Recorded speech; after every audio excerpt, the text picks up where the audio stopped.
Thanks to everyone for coming, and I want to especially thank Jillian for inviting me. And as she said, I'm going to talk about some curriculum initiatives at the undergraduate level in the United States. And naturally, I'll speak more about the initiatives that I've been involved with, but I'll also try to be pretty broad and talk about some initiatives that other folks have been involved with. And if you're interested in getting the slides from my presentation, the web address there is where I've posted these slides.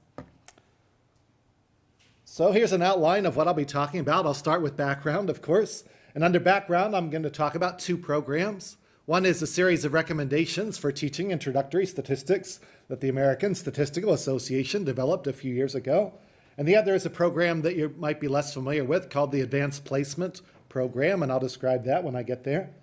I think I'll spend most of my time on the second bullet, presenting some examples of student activities for learning introductory statistics. And in the process of doing that, I'll introduce what Jillian referred to, a curriculum based around randomization tests that my colleagues and I have been developing.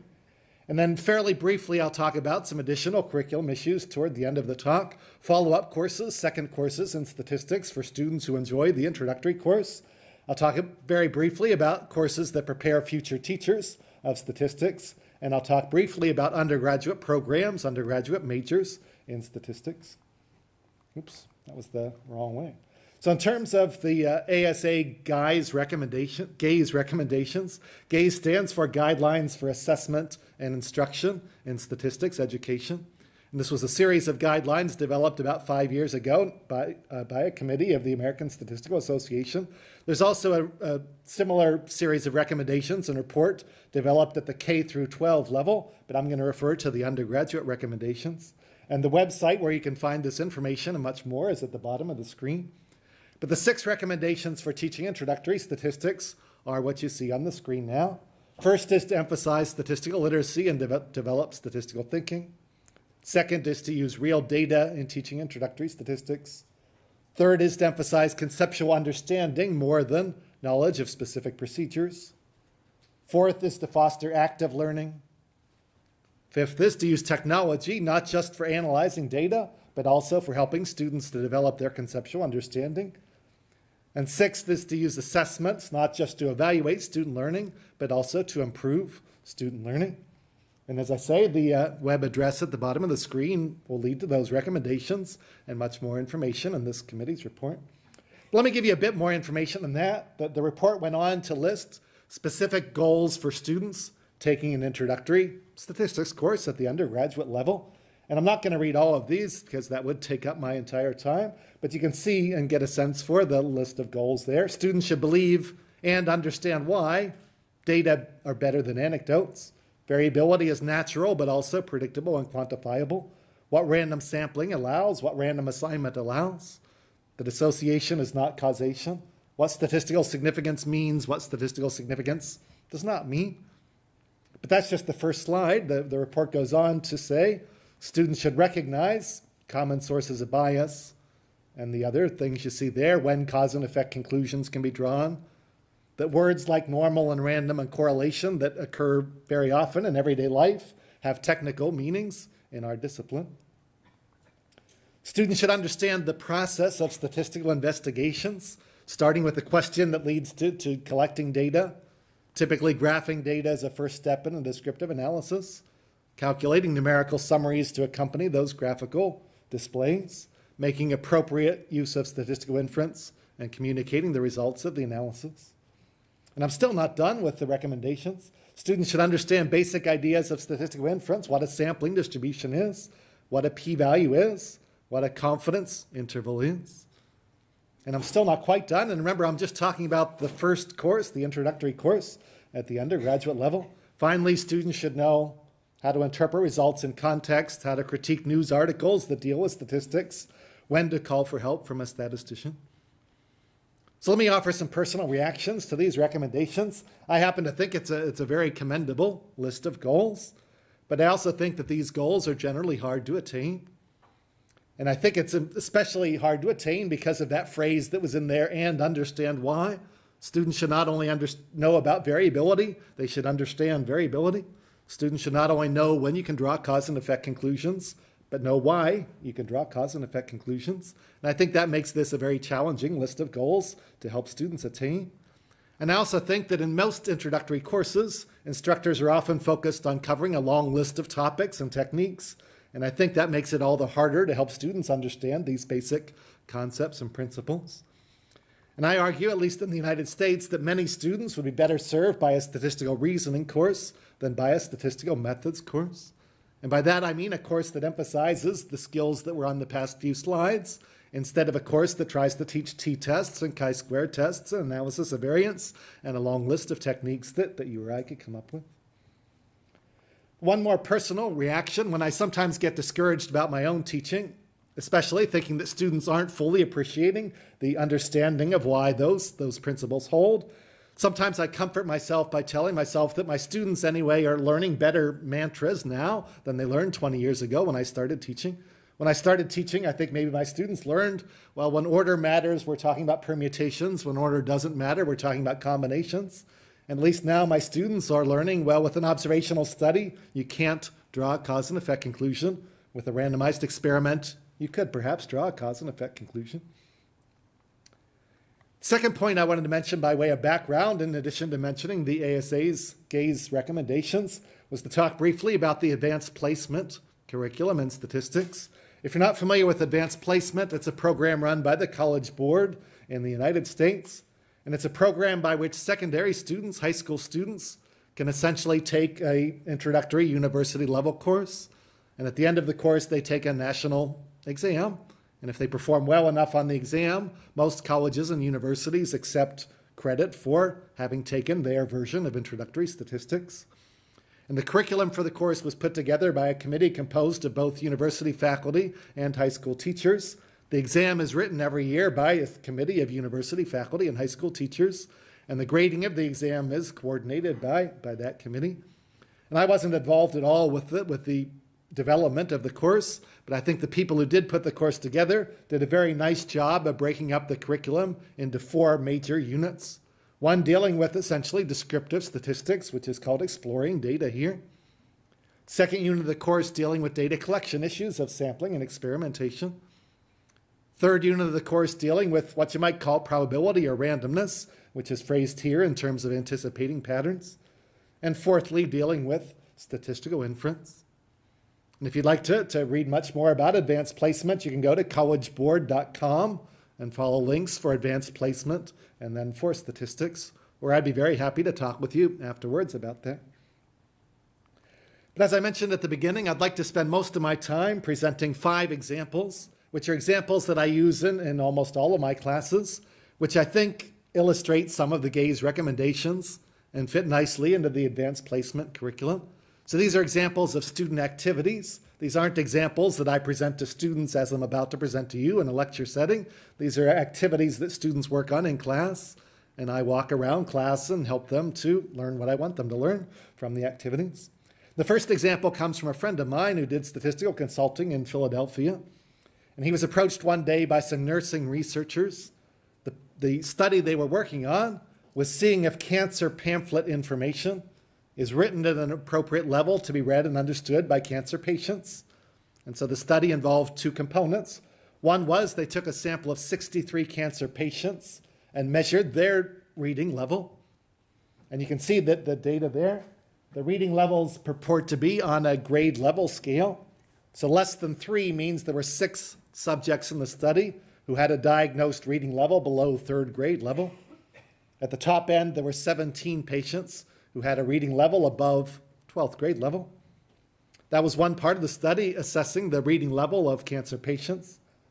The other part of the study concerned assessing the readability level of cancer pamphlets.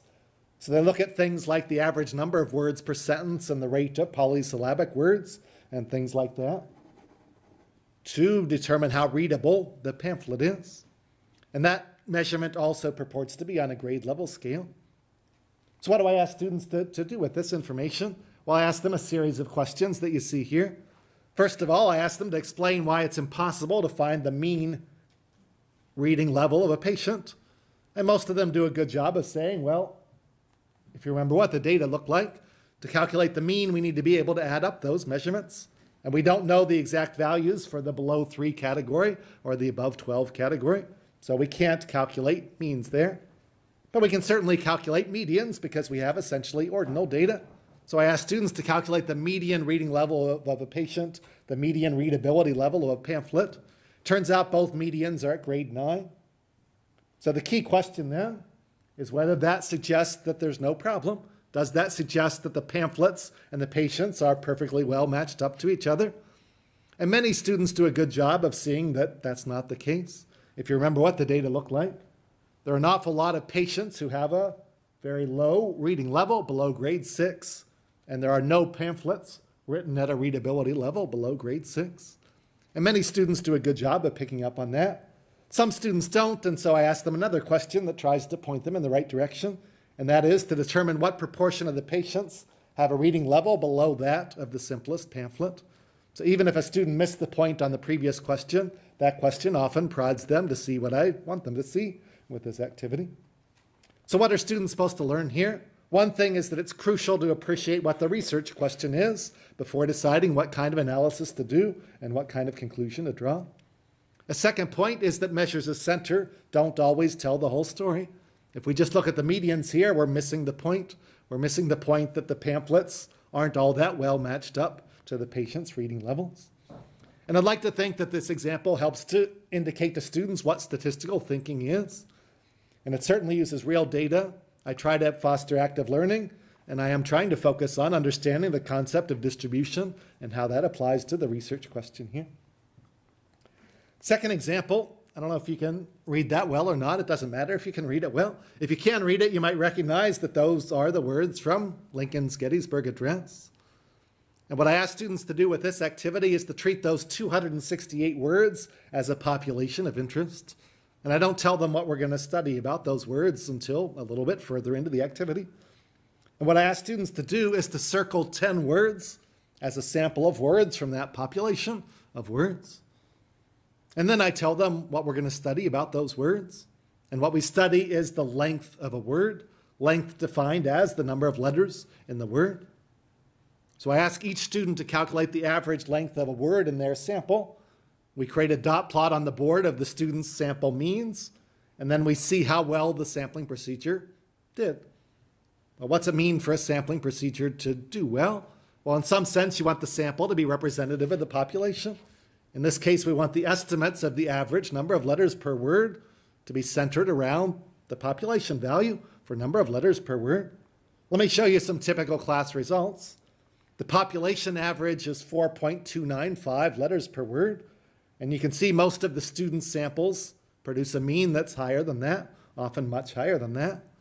So I think you can see that the point behind this activity, one of the points, is to illustrate the concept of sampling bias. But rather than have me lecture about what sampling bias is, this activity hopes to introduce students to the idea by having them generate the data from a biased sampling method. And I try very hard to tell the students, you're not the ones at fault here. It's my fault for coming up with a poor sampling design. My idea of telling you to circle 10 words was a very bad sampling plan. Bad in what sense? Bad in the sense that most people tend to pick words that are bigger than a typical word. And this naturally leads to the idea of taking a random sample as a better sampling method. And so at the bottom of the screen, you can compare the results on the average number of letters per word from the students' randomly selected samples as opposed to their self-selected samples. And you can see 4.295 is much closer to the middle of the distribution from the random samples. So my hope is that this activity introduces students to the idea of sampling bias and to the virtues of simple random sampling for eliminating that bias. Of course, to really study the idea of bias, you need to take lots and lots of samples, not just 40 or so samples, one for each student in my class. So at this point, we turn to technology to explore the concept. And the students use a Java applet that my colleagues and I have developed that randomly samples words from the Gettysburg Address. And there's a screen capture of the Java applet. You can see in the top window there, that's the distribution of the population of word lengths. The darkened words are the last sample chosen. And the bottom window is the distribution of sample average word lengths, with 4.295 in the middle, the population mean. So this is a fairly long activity that takes perhaps 40 minutes of class time. But the point is that students will learn about lots of these fundamental ideas: population and sample, parameter and statistic, sampling, bias, random sampling, precision, how the variability in the sample estimates is affected by the sample size that one chooses. Third example, this one comes from a real study that was written up in the Nature journal a couple of years ago now. It was a study done at Yale University. It's a fascinating study, I think. It was done on 10-month-old infants. And these infants were shown 2 videotapes. In each videotape, a toy was trying to get up a hill. In one of the videotapes, another toy came along from behind the first toy and helped to push the poor toy up the hill. In the other videotape, a mean, nasty toy came down from the top of the hill and pushed the poor first toy back down to the bottom of the hill. So we have what we call the helper toy pushing the first toy up the hill and the hinderer toy pushing the first toy down the hill. And then these 10-month-old infants were given the choice of choosing either the helper toy or the hinderer toy, presented to them as 2 wooden blocks. And the researchers saw which block the infant reached out to choose to play with. And the researchers were interested in whether infants would show a preference for the helper toy over the hinderer toy.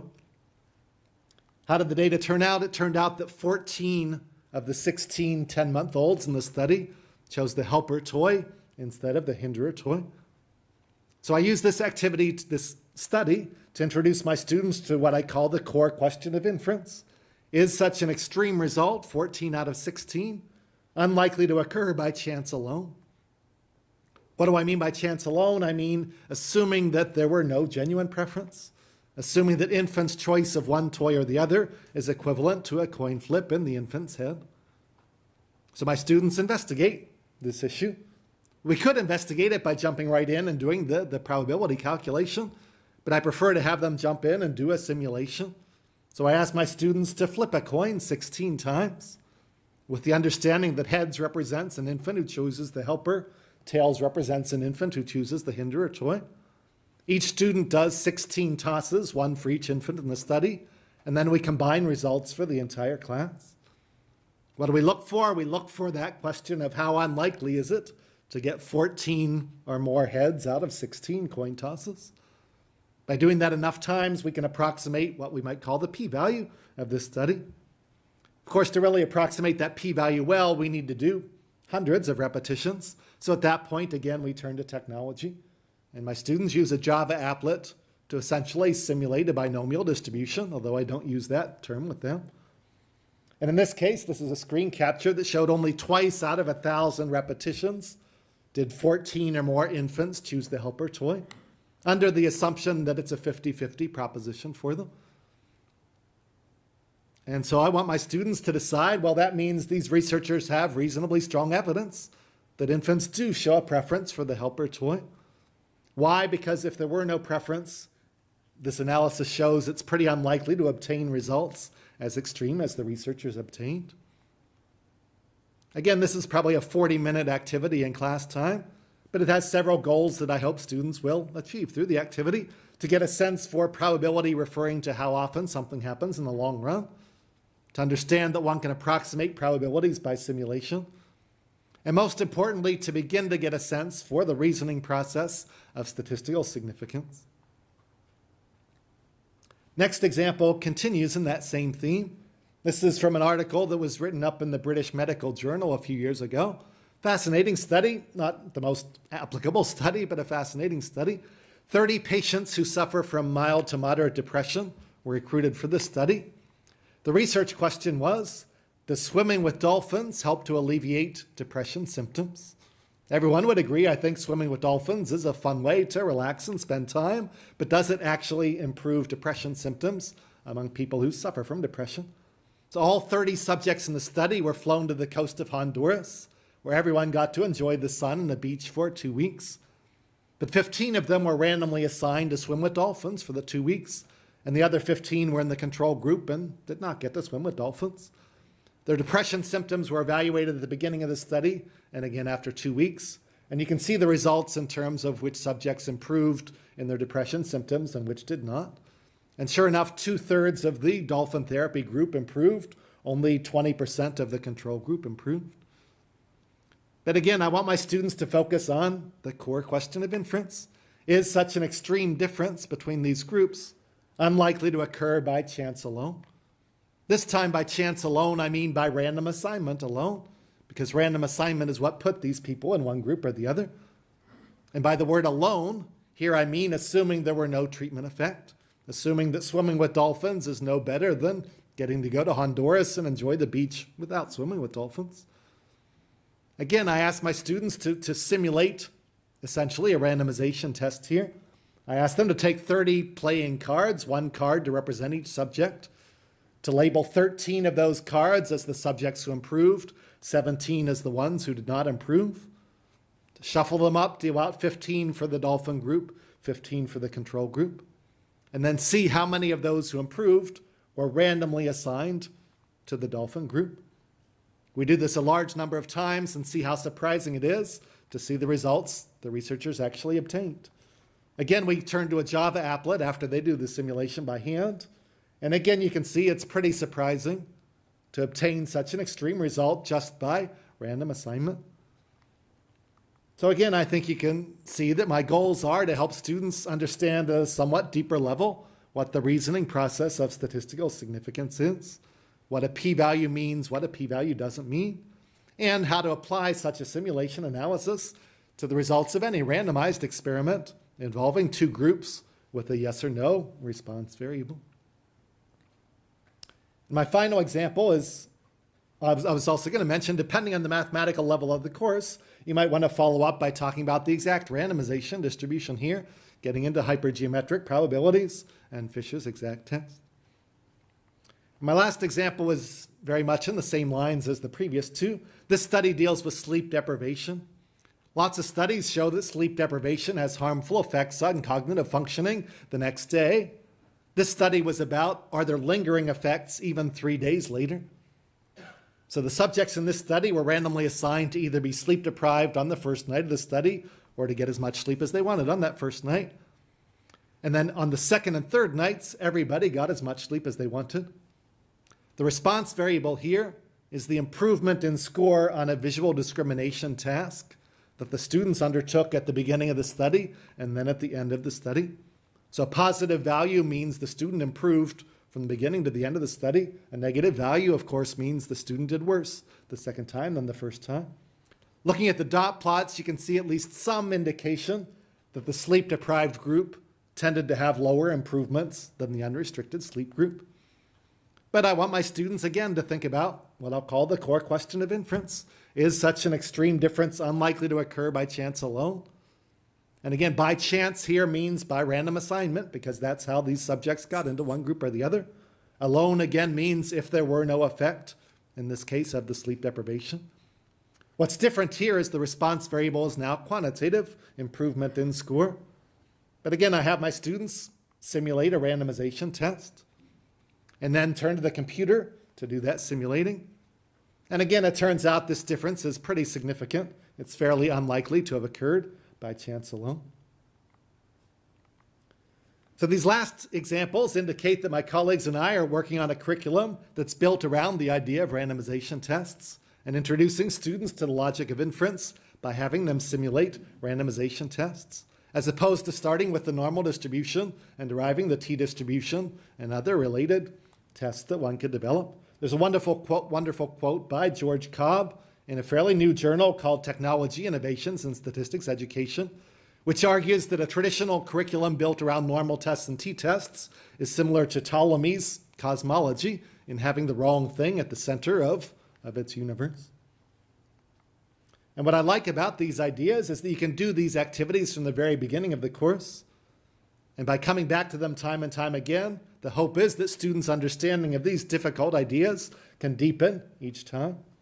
These techniques are very powerful and easily generalized, and we're also taking advantage of modern computing power. And let me give you one quote from Fisher, who argued that the statistician doesn't actually perform a randomization test in practice in the 1930s, but the legitimacy of approximations like t-distributions rests upon the fact that the results would be very similar if one were to perform a randomization test. I said I'd briefly mention 3 other curriculum projects, so let me do that very quickly. Many more people in the United States are thinking about second courses. Everything I've said so far is about an introductory course in statistics. More and more people are thinking about second courses. And for students who enjoy that first course, giving them a meaningful, substantive follow-up course. There are roughly 500,000 students in the United States who take an introductory undergraduate course each semester. And many of those students enjoy the course and would like to study more statistics. But so far, I think we haven't done a good job of developing a second course that's in accordance with those GAZE recommendations I started with. One option is to teach specialized courses, perhaps in regression or time series or something like that. But another option is to think about what the core material should be in a second course, and that's what many people are working on now. Just a quick word about preparing future teachers. The Conference Board for the Mathematical Sciences issued a report several years ago now, arguing that most prospective teachers are not well served by taking a standard course in probability and mathematical statistics, because such a course introduces them to the mathematical foundations of statistics, but not to what they'll end up teaching if they teach at the elementary or the secondary levels.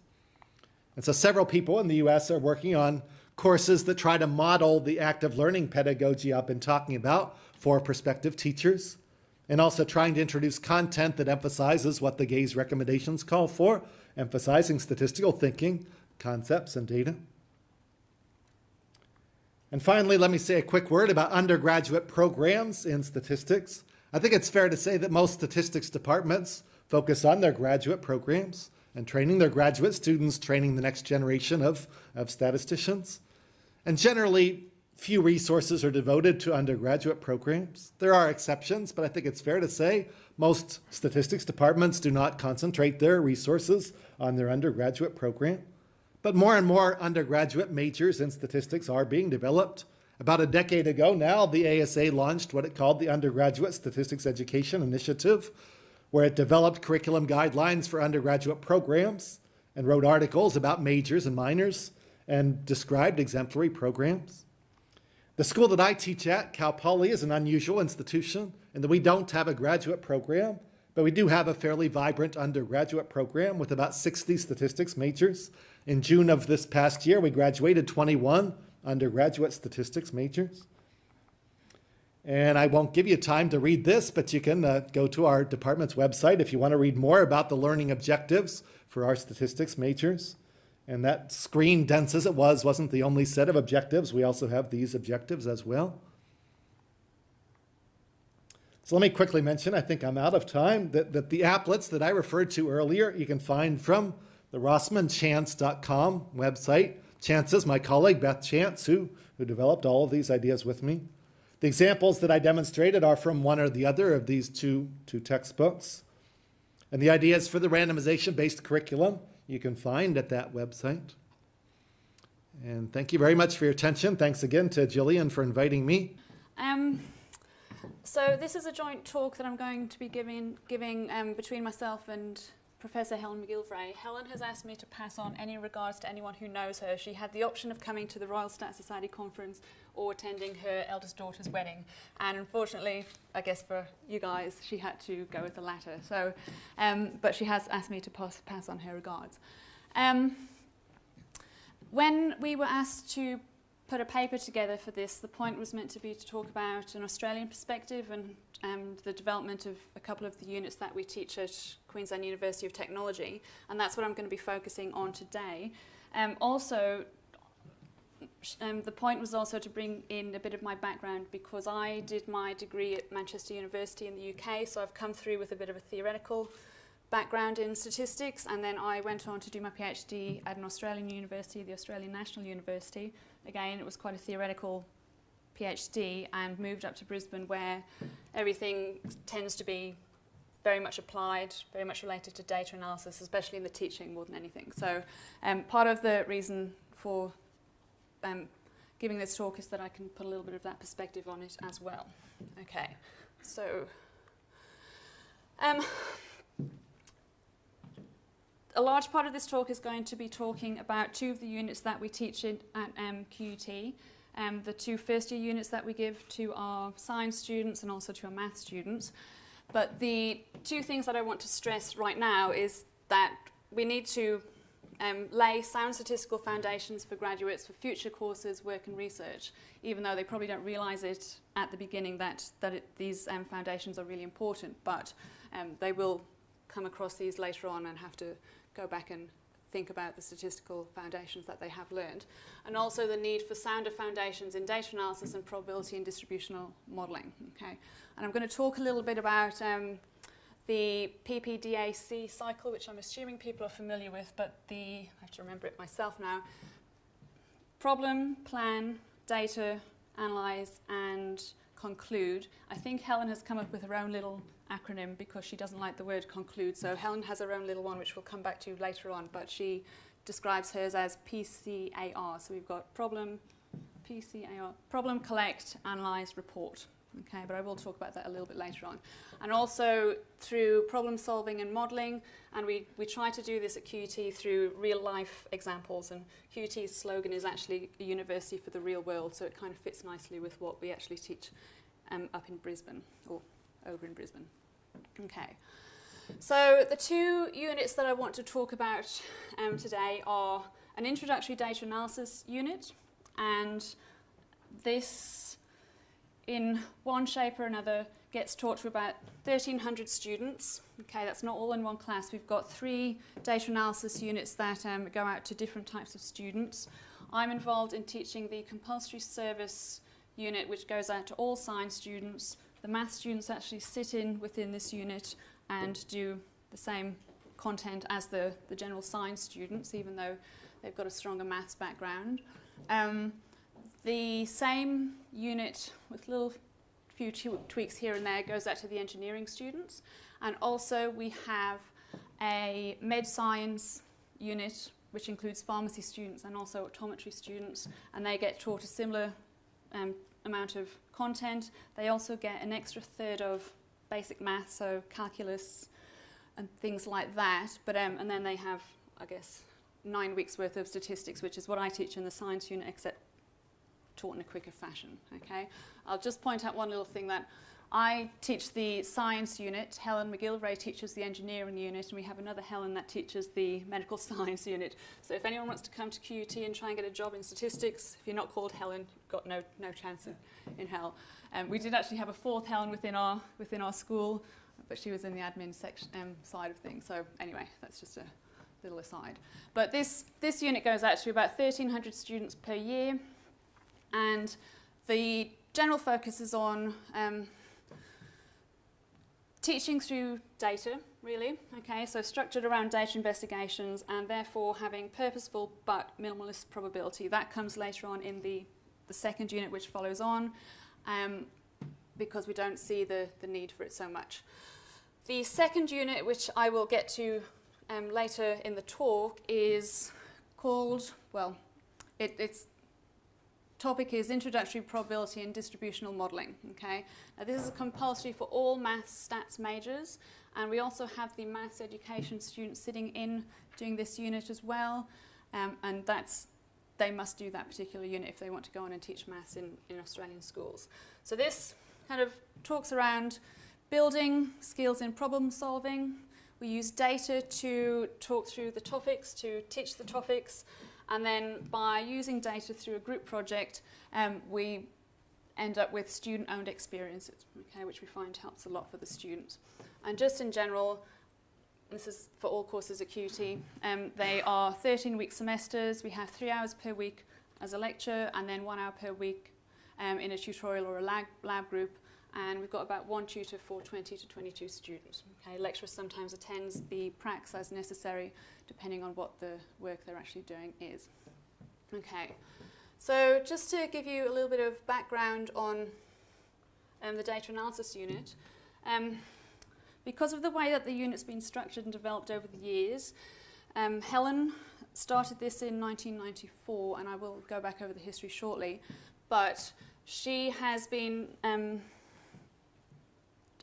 getting students to do group projects since 1994 and has lots of real data and group projects that she uses for, or that we all use for examples, for exam questions and so on, to help set up context so that the students can see what's going on. So no matter how real, can't provide experience of setting up and investigating a problem from first thoughts to reporting.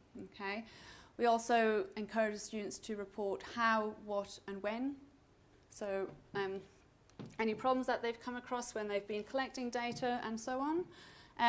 It gives the students ownership of the data, and it gives them a bit more incentive because it's their own data. It's not just that they've been given a data set and they have to go away and do particular tests on this data. Because they've actually thought through the process from the beginning, they've collected their own data, then they actually care to some extent about what they find at the end of the project. Okay? Students find statistical data analysis something of an enigma. Okay? Not necessarily a good one, but an enigma more the less. So at the introductory level, it appears simple mathematically, but the thinking and concepts require judgment and are highly quantitative. Okay? We can't reduce it to a fixed set of rules, but we can get them thinking through some basic processes. Okay. So like I said before, the ownership of the context, got myself distracted. Ownership of context does not necessarily mean context of students' discipline. In Australia, it's slightly different to how it is over here in that they go through high school having studied a lot of different subjects. So over here we do A-levels, we tend to be a bit more focused in terms of what we want to do when we get to university. Once students get to university in Australia, they still haven't necessarily figured out what they really want to do, and a lot of it's based on what the grade they get at the end of their high school. So as much as you might get students coming in and doing a science degree, they don't know what their major might be. So at this point, when I say that they don't really know what they are studying to be, it's more like they have to do, if they go into science, for example, they have to do the stats unit, but they won't necessarily do a project that might relate to, say, biology or to physics or something like that. So it's largely a data exploration process for them until they can figure it out. Okay. So students need learning for immediate and future needs. So we give them an introduction to statistical thinking, concepts, techniques for immediate use in real context and transfer to other disciplines and workplaces. Chris Wilde said that we need to get students to the sexiest, most useful techniques faster and more effectively. And by that, I believe he meant things like analysis of variance, regression techniques. Helen and I started something in 2008 by changing the order of the content that we taught at QT, and I'll give you a list of what that content was and what it turned out to be when we tried this new process. But we were trying to get students to the things that they will probably use more in real life rather than some of the standard things that we tend to teach them at introductory level. So we advocate that in trying to get to the sexiest things a little bit faster. Okay. This is just a quick slide just to go back to what the phases of the statistical data analysis are, and this is just a flowchart of what I was talking about before. So we try to get the students to come up with a problem, something that they're interested in, hopefully, plan their experiment or their study. A lot of the work or a lot of the projects that the students do tend to be observational in nature. They're not sophisticated enough to think about things through an experimental design process, but the smarter ones will actually twig a little bit faster and get there and do something a little bit better than an observational study. So the process would be come up with the problem, plan it, think about what variables you want to collect, how you're going to do it, then go out and collect the data, then analyse the data, and then report your results or conclude your results. Okay, like I said, Helen has her own little acronym which is kind of up there. So planning, collecting, analysing and reporting a data investigation in the context of a group choice or of group choice. Okay, so just a little bit of the history. The data analysis unit that we teach, one of the main things that we've got within there is a group project. Okay, so it allows the students to come up with their own idea about what they want to investigate, collect the data and analyse it. Okay. Now, Helen trialled this in a first-year maths course in '93 and in 1994 in engineering statistics, and that was with 400 plus students. She only at that stage only wanted them to think about planning the experiment or planning the collection of the data, collecting the data, and then exploring the data as it came out. Okay? But she found that because she was working with engineering students, and I personally haven't had any experience with engineering students, but because Helen was working with the engineering students, she felt that, or she noticed that they actually wanted to take it a little bit further and actually apply the techniques that we were teaching, or that she was teaching in these units, to the data that they collected. Okay, so this then grew to include the analysis, interpretation, and the reporting part of that cycle. Okay, so in general, the projects that we use now were developed in engineering statistics in '94, and they went through to 2002. They're actually still going on. I'm not sure why that doesn't say 2009, but never mind. And then they were put into the first year science and the maths course, developed in '93, but really at the very low level, just taught more about the planning of the data collection and so on, but has kind of extended into the full data investigation as they have in engineering now, and also so within the science unit and also within the engineering unit. The medical science unit doesn't have it just because there's far too much in the unit as it is. Okay. So a couple of comments about the project.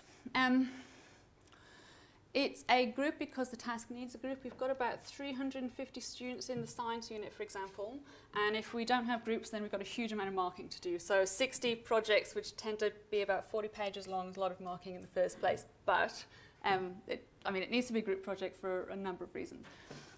We do have guidelines and descriptors of criteria for us to mark the projects, and these are given to the students right at the beginning of semester. If anyone wants to have a look at exactly what they are and how we mark them, they are given by that reference there.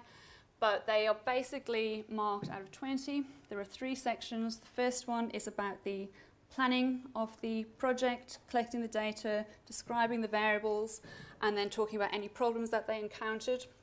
The second part is about the exploratory data analysis and handling the data, and then the final part, which is the more important part, I guess, is the analysis section, so whether they've done the appropriate techniques and so on and written it up well. Okay. We ask them to send us an email about 6 weeks in, once they form their group, with an idea of what they intend to do, what variables they want to collect and so on. We will respond to them with any advice as to whether it's feasible or not, or any suggestions, and that's it. And then there's a use of past data sets in class demonstrations and practicals. At the end of the semester, when they hand in their projects, they also hand in their data, and we ask for their permission to use their data in further examples later on, because if we can build them into the lecture materials, then they can see the real data being used. Okay? They do have access to past projects, including assessments and model reports, and each group will receive a written assessment report with the comments at the end of semester. Okay, so these are just a few examples of the projects that we've had over the past few years. Okay, there are a couple which I've starred just for interest's sake more than anything else. The Undilemma one, and these are before I started teaching into the science unit. Undilemma, I believe, was and I think they were engineering students, some students were trying to predict what colour underpants staff members wear. So that's where it came from, but then they started going out and collecting data, and I don't know the health and safety issues or anything to do with that, but they obviously went around to different faculties trying to predict what colour underwear different faculty members would wear. Okay, there's another one here, which is we've got a little photo here, which is human curiosity, where a bunch of students were trying to investigate the characteristics of people and what they did when they saw this particular box here, which was placed outside the library. And I believe that when they did it, a few times security would come along and they picked it up and took it away somewhere. So they had a few problems which they would have to write up about. But, so that was what human curiosity was about. But we've got lots and lots of different project titles. And these are just a few of them. Okay. So just want to talk a little bit about the evidence of the success of the projects. The choices of the topics illustrate types of examples in which students want to see how statistical thinking and techniques can help. We found that there was an increased student engagement and learning. Okay, students were a lot more interested in what they were doing because they owned the projects. We got good qualitative feedback from students just from talking to them, and also from student evaluations towards the end of the semester. Also, we could monitor the quantitative measures, for example, exam results and so on. Past students remember their projects, as do staff, and Helen found that there was a lot of peer adoption in that a lot of the first year units that we teach would take up these projects as something useful for the students. So I have mentioned some of these things already, but in terms of the students, we felt that they were more engaged with statistics. They owned the project. They saw them as a learning vehicle, and in general improved their results. Okay, and what happened was that in terms of the logistics, we would go along to practicals throughout the semester and help them out with the analysis, and then they see the importance and power of considering lots of variables together, okay, rather than just one research question with one variable to consider. Okay. In terms of student assessment, the project teaches and assesses synthesis, planning, choice and use of procedures and interpretation. So they would work on their projects in the practicals, we would give them help and so on, but none of this would be assessed. Whereas the other assessment can focus on operational knowledge. So the exams, the quizzes that we would give them would pick up on that other part of the assessment. Okay. Now this is just, actually no, I'm not there yet, sorry.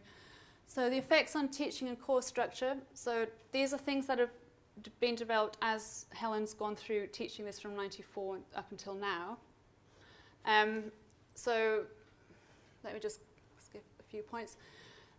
The early introduction of concepts of testing and p-values through chi-squared tests with categorical data after graphs, summaries and types of data. Helen found that putting this early on in the unit rather than after doing things like t-tests and so on, the students understood what a p-value was by talking about the concept of chance of getting data or more extreme. It's separated from the confusion of sampling behaviour of the mean, and students still need to be reminded what a p-value was as they got further through the content of the material, but by putting it fairly early on, about week 3, we were teaching p-values to the students, then they could understand it a little bit more. Okay. I might just go a little bit through my slides. So this is the content of the material that's actually in the first year stats unit.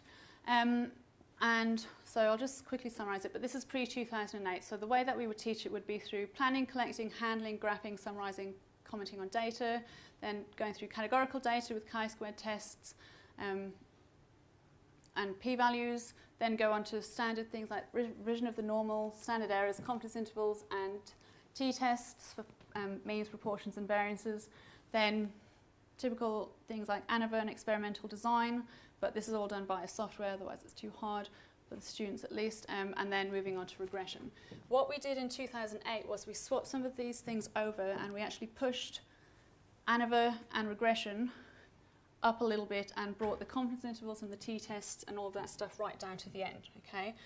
What we were thinking was, and my experience of teaching the first years and trying to go through all of the tests for means, variances, proportions, and then confidence intervals on top of that, the students were getting really, really hung up on formulas. So we thought, well, let's try and do this in a conceptual way so that they just see what's happening within an analysis of variance. They don't have to think too much about the maths that underpins it. They're largely not math students, they're science students, so therefore if we can do it conceptually, then we'll see what happens. Okay, and that's pretty much what we did. So pushed ANOVA and then the regression ahead, and then brought all the t-tests and everything else back towards the end. Okay, and these are just a few slides of the summary of some of the tests that I've done, looking at data from 2008 and 2007. Now I'll just step back for 1 second. Within this unit as well, we have 6 quizzes. Okay, and the quizzes are on descriptive statistics. Then the second one's a chi-squared analysis type quiz. Now, just because of a new order, it then went to ANOVA, the next one was regression, the next one's confidence interval, the next one was hypothesis testing. Okay, so these are the results from the quizzes, from the first 3 quizzes. So we can see that in 2007, I don't know whether I can use this, students did better in quiz 1, so remember 2007 is before we did the change of order. In 2007, students did better in the first quiz and the second quiz, and also they had a mid-semester, so they did well better in the mid-semester. So there's no reason to think that the students in 2008 might be better than the students in 2007. Okay. For quiz 3, the ANOVA quiz showed no difference. Okay. I'll just jump to the next slide. So quiz 4 through to quiz 6 is our regression, confidence intervals, and the hypothesis test quiz. showed that the 2008 group did much better than the 2007. Okay, so what's happening is, as they're progressing through the content, we think that they're getting better at the regression, understanding the concepts within there, and then from there on, they can build on what they've learned through the ANOVA and regression procedures, and they seem to be picking up what's going on with the confidence intervals and the hypothesis test as well, which is something that we thought was really interesting. Also, going back to the project, remember that the project has 3 criteria. The first one was just exploratory, the first one was about the data collection, second one was the exploratory analysis, third one was the bigger analysis. And it seems that actually the t-tests aren't up there, but for parts 2 and 3, there were much better results for the 2008 cohort compared to the 2007 cohort. Okay. Now I think I'm about to run out of time, so I might just have to really quickly go through this.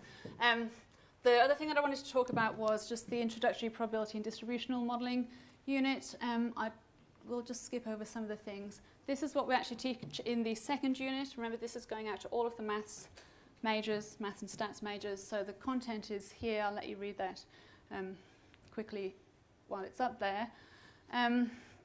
But the point that I want to get across here is that a large number of these things are taught through data, real data and real problems. Okay? The assessment involves a number of different strategies, but we have a group project in there as well. We also have something known as tutorial group exercises, where we put students into groups within each of their tutorials, and we randomly allocate them into a group and tell them to go off, and we have the problems all sorted out. We have solutions as well, which we work through afterwards, but tell them to go work as a group, try and solve this problem, okay, on the various topics that were up there on the previous slides. Okay, these are just a few of the logistics for the group project. They have to choose 2 everyday possible Poisson processes, collect data from each, so 1 discrete Poisson, 1 continuous exponential, go out and then use appropriate goodness of fit tests to assess whether their data actually belongs to those distributions. These are just a few of the examples. I don't have time to go over any of them, but if anyone's interested, just let me know. Okay. And I've kind of summarised a lot of that, and I'm really pushing for time now, so I'm going to my last slide. And these are just a few concluding remarks that we found. So we found that group projects have led to increased engagement for the students. The atmosphere has been improved. Apparently, in 2005, they took photos. I wasn't there, I can't comment on that, but apparently they did. There has been an improved participation between the students and attendance at classes and also at tutorials, partly because they are marked on it, but we have found that that is the case. There is an improvement in the formal evaluations of the units, and in later courses it was found that this modelling unit, the second one that I didn't talk to for very long, was found to be the best predictor of a second-year linear algebra course. Okay, why? Because the generic skills. Okay, so just going back to what I was talking about earlier, need to unpack the unknown, analyse, extend and synthesise, real problem tackling, link with data and collaboration. And there I'm done.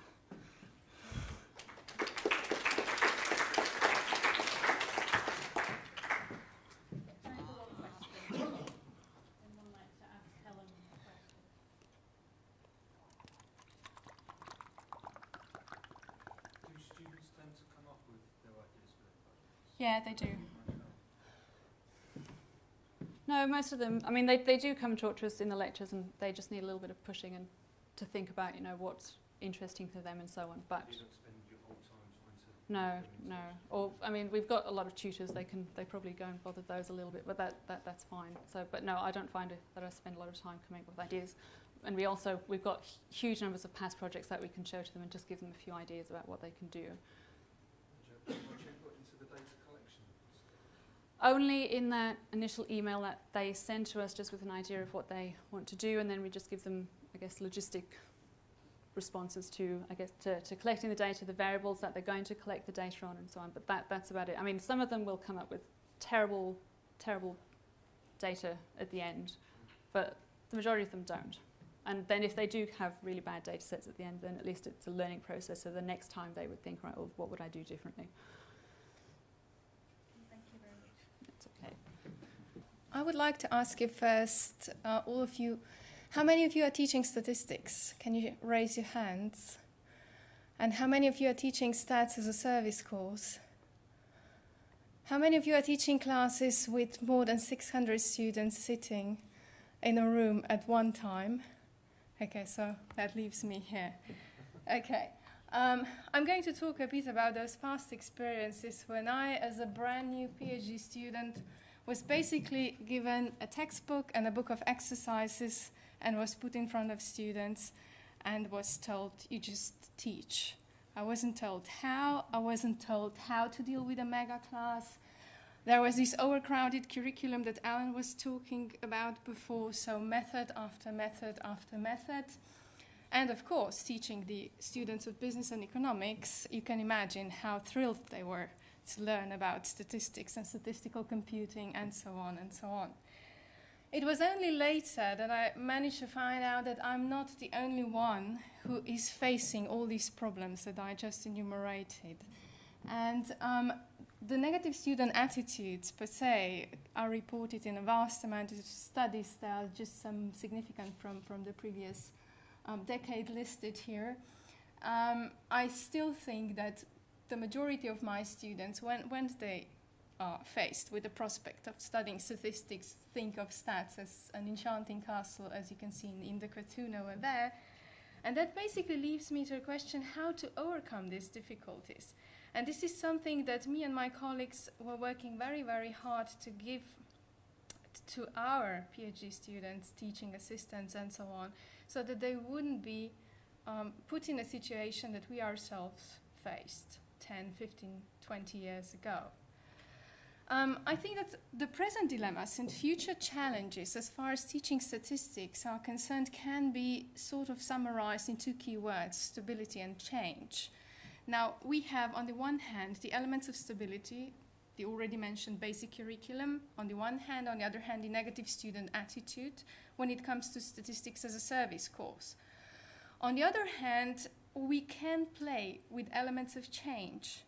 We have virtual learning platforms that I'll be talking about a bit, and we can add some things into a curriculum without actually disturbing the natural flow, but raising the level of interest of the students. So I'll start by talking about curriculum add-ins, addressing the question of how to gain and retain student interest in statistics.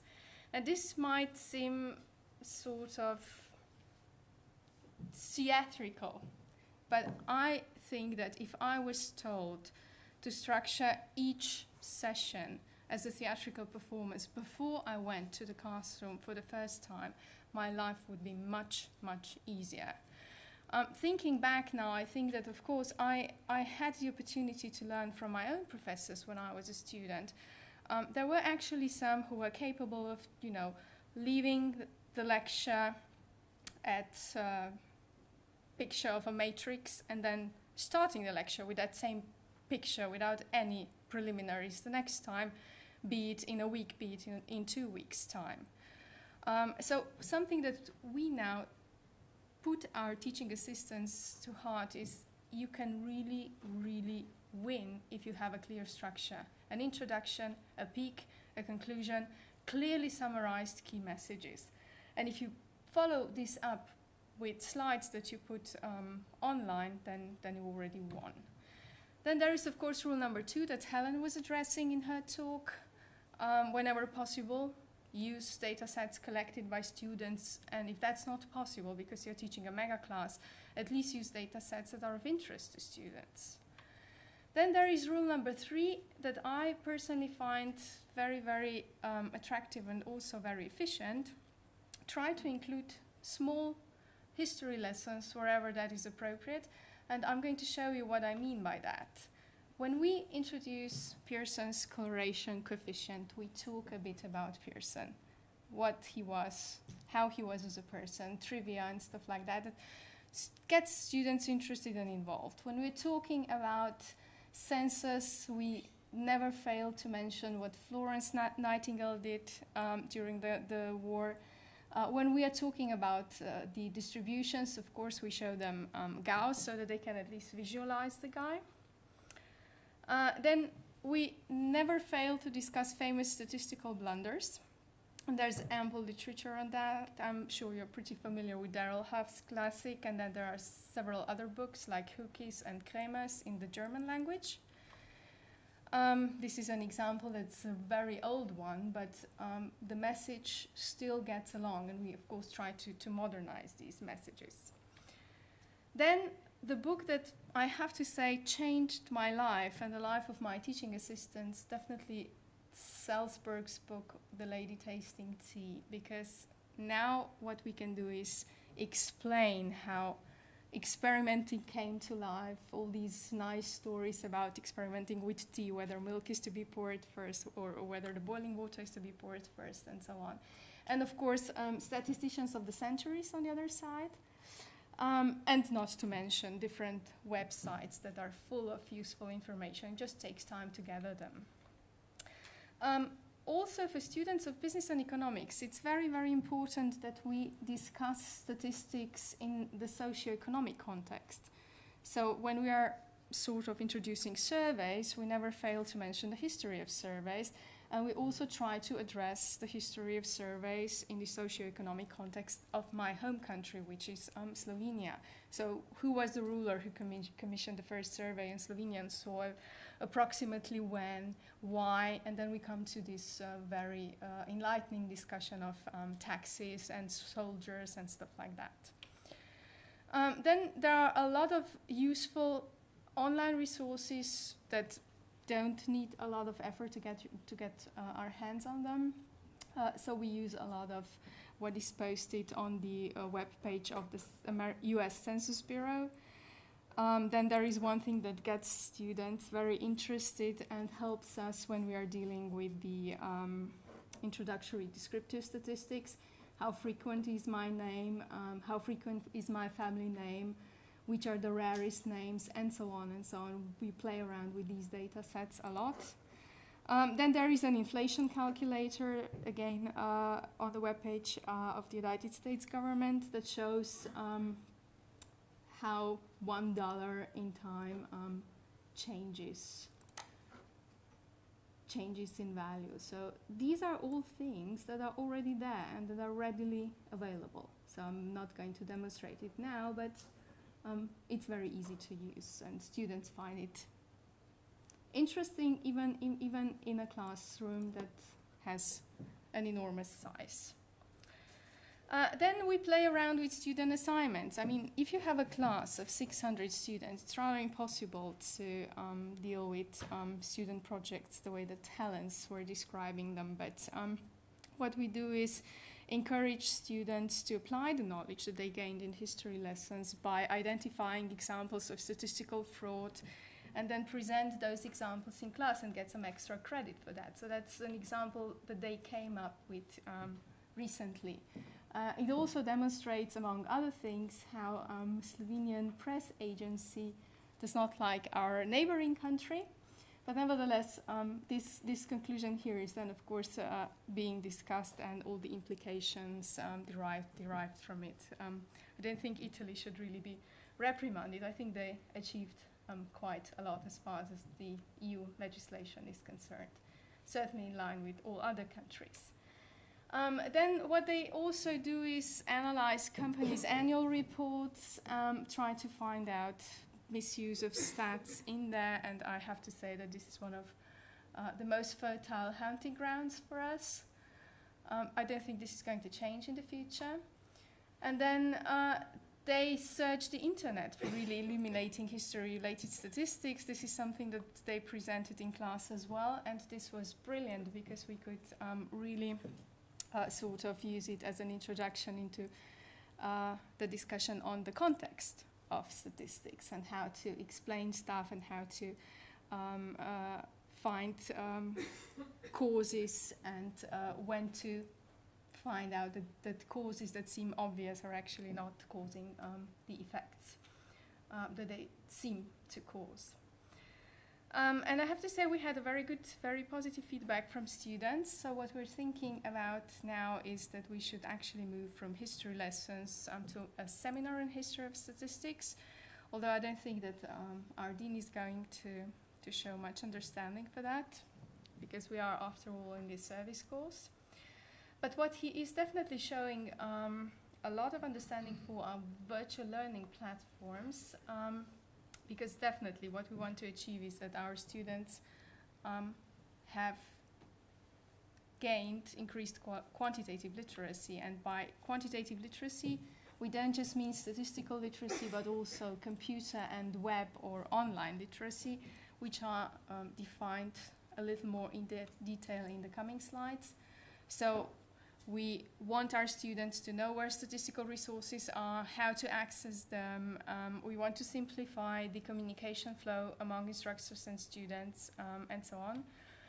We want to enable them easier, less cost and less time consuming computing, and we still want to preserve the logic of statistical reasoning. So it's not just the flashy things, but all the flashy things should be used in function of statistical reasoning. The theoretical framework that we are using is, of course, the learner-centered one as opposed to the teacher-centered one.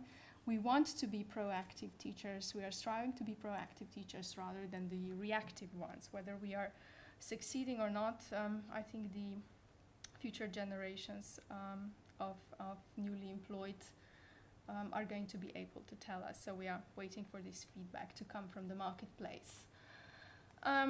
We want to achieve that the active involvement of students, even in a large class, and we think that statistics in the constructivist learning environment, as has been mentioned today already, is a tool of knowledge building, especially when it comes to virtual learning environment, because you really have a huge choice of links: the fun ones that are raising interest and motivation, the serious ones that are enabling rigorous research, and all those that are between those two poles. And here I listed some. I think we are all familiar with Moodle. I think we are all familiar with the help functions that are provided by SPSS, SAS, or Minitab. Probably everybody's using the web pages of institutional data providers. But there is something that Allan wanted to show you at the end of his talk, and he didn't. But I would like to alert you to the fact that there is a consortium for advancement of undergraduate statistics education that has applets, that has examples, that has case studies, that are all available to teachers of statistics for free. So just Google course and get your hands on these resources. And then there are, of course, virtual learning platforms that are developed by academic institutions. And here I am very proud to say Europe is actually very, very advanced. A lot has been done in Berlin, a lot has been done in Leuven, a lot has been done at my home university. The only problem is that those efforts are not sort of pooled, they are not combined. So basically we are rediscovering the same things over and over again instead of just pooling the resources and really doing something that would change the landscape worldwide, not just in our region. This is a very crude attempt at classifying virtual learning environments based on the focus they have. So some of them are data-based, some of them are metadata-based. The Eurostats are very metadata-based. Some of them are focused on interactive tools and applications. Some of them are really focused on tools supporting administration and communication, but a really successful virtual learning environment has to have all these elements and more. What we want, of course, to achieve is that the access is free for our students, that there are topics and data of relevance, the access is quick, and that there are zero downtime occasions. This is sometimes particularly annoying with the institutional data providers, especially Eurostat, that we've been using quite a lot in the past, has been known for being very, very user-unfriendly, has also been known for changing the user platform overnight. So once you thought you figured it out and you know where some connections are, when you access it the next day, it was all gone in a completely different place. So that's not something that we're looking for. We're looking for stability combined with change, positive change as far as data and metadata is concerned. So in short, the virtual learning platforms make it possible to service mega classes around the clock, but also to control for quality because you instantly get student feedback. And I already said that an integral virtual learning environment should have all the elements that I showed you in this crude attempt at classification. And if implemented in such a way, it can be a standalone thing, or it can support what you are doing in a class, in a mega class, or in a small class. So the only question that remains open is, are there any stumbling blocks? And as you can imagine, yes, of course there are. It's the money that makes the world turn around, and in this particular case, I think there are limited resources that sort of prevent us pooling our stuff together. And this is where I think the international organizations such as International Association of Statistics Education should actually play a vital role. So defining things that really matter and pushing those that are of value, along with the guidelines the American Statistical Association developed. So thank you very much for your attention, and allow me to use this opportunity to alert you to the next conference of the International Association of Statistics Education that will be hosted in my hometown of Ljubliana next July. All the details are online. Thank you.